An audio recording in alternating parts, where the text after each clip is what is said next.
En we hebben een icoon uit de jaren 80 hier helemaal in levende lijven. Hij gaat ook optreden, want hij is hier ter promotie van The Night of the Proms. Dames en heren, een daverend applaus voor de enige echte Boy George.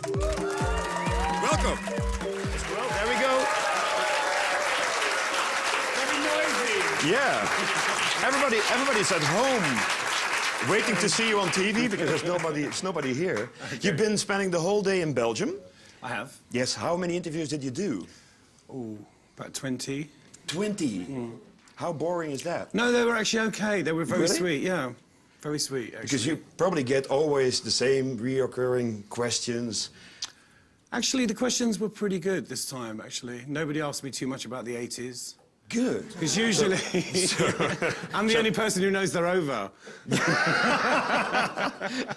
So I'm not going to ask you anything about that. But last year you also were invited to go to the proms, but you couldn't come over. No. Because you had to stay in England. Yeah, I couldn't travel for 2 years. Yeah. You had it's called an ankle monitor. For a few months, yeah. Yeah. But what I see is like, is there somebody watching you then? Oh, he's going into the bathroom. Oh, he's going from the kitchen. Well, they put these kind of devices in your home, so you literally can't even go in the garden. Really? You can't go outside either, so... You can't go to the off-license, to the supermarket? After 7, no. So any kind of things you need, any supplies, you must get between 7 a.m. and 7 p.m. But actually... There's plenty of time, though. But, you know, in a way, it was kind of good because it means you can get out of so many things. You know, you can say, oh, I can't do that because I'm on a curfew. And when I actually came off the curfew, it was a nightmare because then I had to kind of say, oh, yeah, I can come out. Yeah, and everybody wanted you, yeah, let's go out, let's go dancing. Yeah. So you were in prison for a couple of months. 4 months. 4 months. That was long enough, I think, 4 months? It felt longer. Yeah. But you worked in the kitchen. That sounds good. Yeah, I mean, it's a good place to work because, you know, obviously in the kitchen they don't have too many crazy people because there's knives and machines. So you get a kind of better class of criminal in the kitchen. Unless even with the knives there, it's the most safest place to be then. Yeah, you know, it's hard to get a job there. So, you know, because there's a lot of work to do.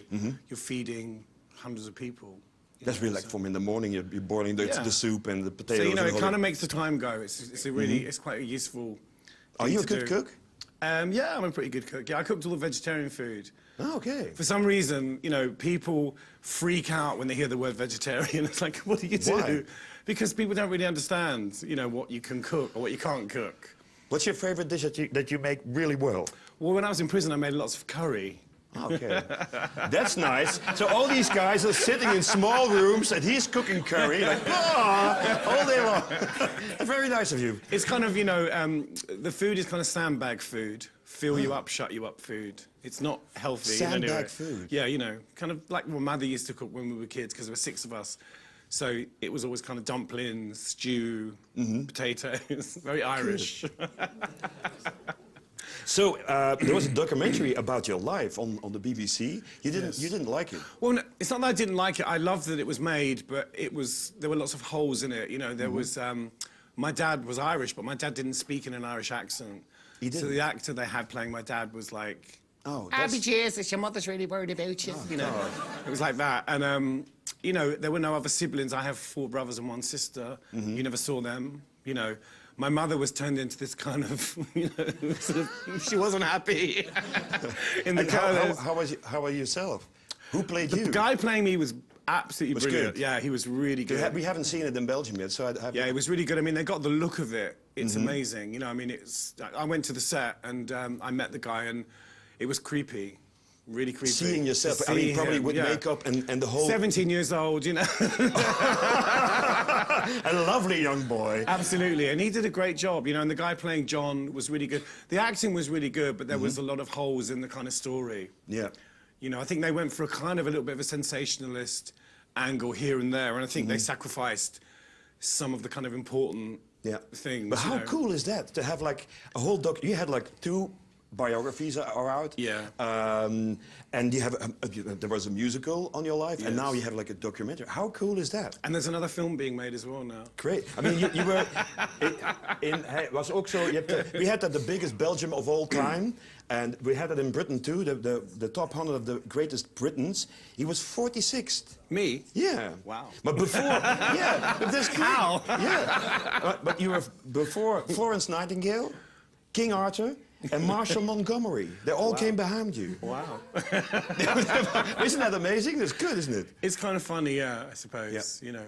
So that should give you something in Brussels, because Montgomery has a tunnel in Brussels. The Montgomery Tunnel, very famous for all the cars are there in the morning I stuff. have the keys to Tasmania, I think. The keys to Tasmania, but please do not open it. I have a few things like that, over the years, you know. But that's great, isn't it? I mean, do you feel like it, that you really have made a mark? You probably have made a very strong mark on the 80s, not only with the music, but with fashion and with your looks. Do you still feel that today, that you are welcomed everywhere, like, oh, God, here he is? I don't think I'm welcomed everywhere. America, for example. Well, yeah, that was dangerous there. But yeah, I mean, you know, it's a strange thing, you know, when you put on the makeup and the hat and you become this kind of image that what people recognize, people treat you very differently. But you haven't strange. become somebody else. I think you were always...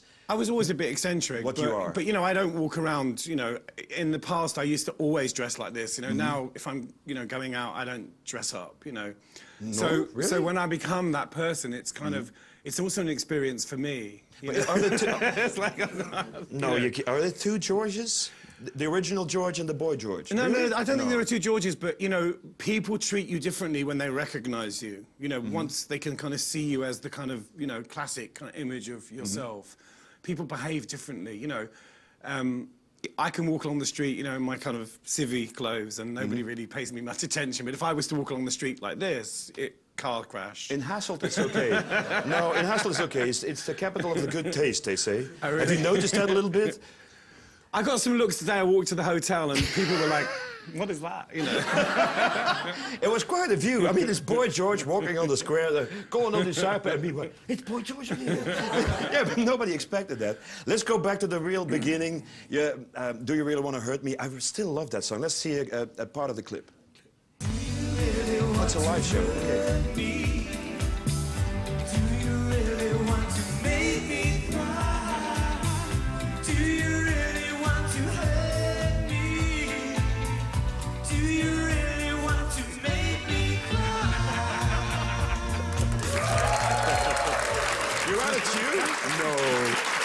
Under the note.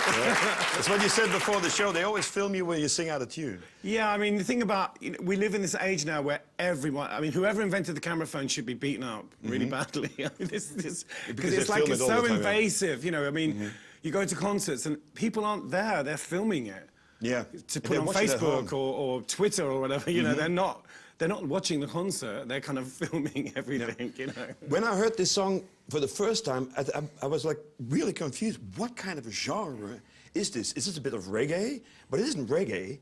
It was the mix of all the band members, wasn't it? I mean, it's, you know, because obviously when I first started the band, I had a very different idea about what we were going to be. You know, I was a huge Bowie fan, I was a punk, you know, so I wanted to kind of do something, I don't know. Bowie punk sounds a good combination. Yeah, you know, it was kind of like rocky, and the first kind of version of Culture Club was called In Praise of Lemmings. A very happy name. Lemmings, not Flemings. No, Lemmings. And, you know, we did kind of quite gothy music. It was quite sort of goth. And then, of course, once we got John, Roy and Mikey, it kind of became its own thing. That was a magical mix. Yeah, it really was. In the documentary on the BBC and in the books also, I mean, the drug addiction thing runs through all that.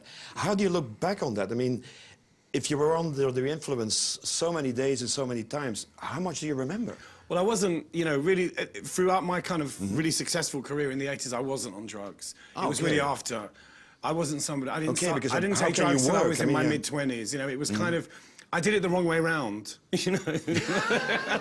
Most people kind of get successful and take drugs, but I got successful. I was very kind of, I was a workaholic, you know.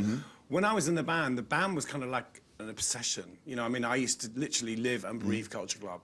And I think when it finished, you know, I just went crazy. I just lost my mind for about That was the 5 whole years. thing, like, where's it gone? Yeah, I mean, for about 5 years, I kind of just went out there and, you know, partied and did all those things that I didn't do when I was kind of at the height of my career. You know, I kind of did it in reverse, you know. Okay.